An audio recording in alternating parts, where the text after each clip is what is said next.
What can we learn from the JFK Files? I think we can learn a lot, right? It's like, for me, it's like think of the economy as like a house, right? And I think getting the final files was kind of like, it just kind of confirmation to me. First off, like, thank you for those final files. Appreciate that, to you, admin. And I mean, that says something to me in itself, right? They said they're gonna do it, they did it, right? But everything in context, right? What else happened this last week? Board of Education, like, it's a massive hit to our economy, right? On top of like USA defunding, all these policy changes, doing it in like different mechanisms, blah blah blah, right? So if you were to like picture like what that might be like, right? It's a rainy day here in New Haven, so like imagine, you know, the economy is like, it's like a house. So if you were to like interpret the JFK file, its full file release, and like seeing the involvement of like the CIA and it was like, what was it, 0022, I can't remember, top of my head, sorry. I wrote about it, I'll link it below if you want to read it. But essentially it's like, yeah, Oswald might have been the actor, but like there was some puppeteers like messing with the shingles up there, right? They could have plugged that hole, right? They could have kept the rain from coming in, but they didn't, right? They're getting like the Stalin playbook, like photo book, or his trash book, whatever you want to call it, like planning his demise by like 1958, right? It's just kind of, it's just another confirmation for those that didn't know that like in the world of money, power, and politics, a lot happens behind the scenes. Well, now you know, right? I think it's pretty cool that like the T admin like dropped that. But again, like everything in context, right? Because as you're looking at your own group, yeah, like what's happening, right? We know like our economy is with all these different policy changes and stuff, whether they are wherever you stand on them, you know, because I'm not jumping in on either side till like, when they say the fat lady sings, if you want to call me the fat lady, go for it in the comments, I don't care. It's just like, you know, like I have to see like, because everything in context, right? So it's like, so yeah, USA defunding and like their traction to our economy, and like you've already seen that reflected in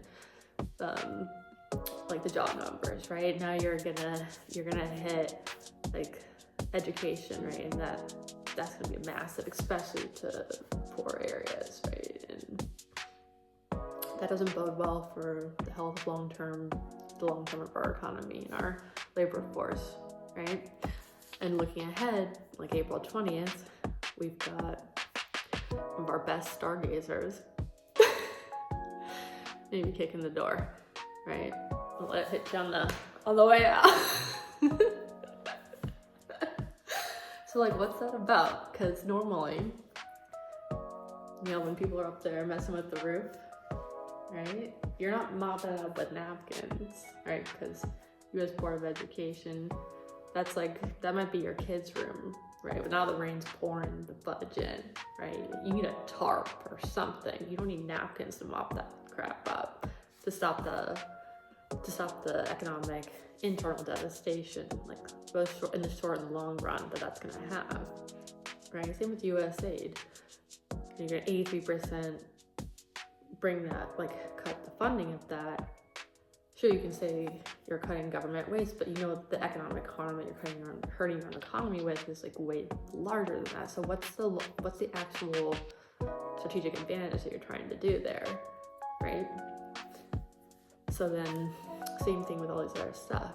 it's trying to like whittle out using like the data, because normally when you make like massive changes like this, yes, the government inefficiency and government waste, not layering, you know, because that's like I think one of the big things that like Doge and all these guys are pointing out, like correct, like really accurately, right, is that the government typically just like layers, right, more, but they don't remove inefficiencies and things from the systems. And that's true, right?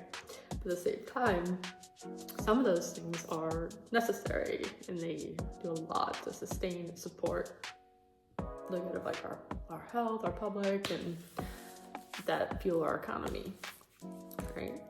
And so when you're threading that needle, you have to figure out, like, typically if you make a massive policy change like that, and we already know how I feel about the mechanisms, so I won't even go there, right? You gotta look at, all right, well, where's the bucket that goes underneath there to mitigate the economic harm that you're gonna cause by doing this? And the bucket's not there, right? Or is it coming? We don't know. So I think for me, the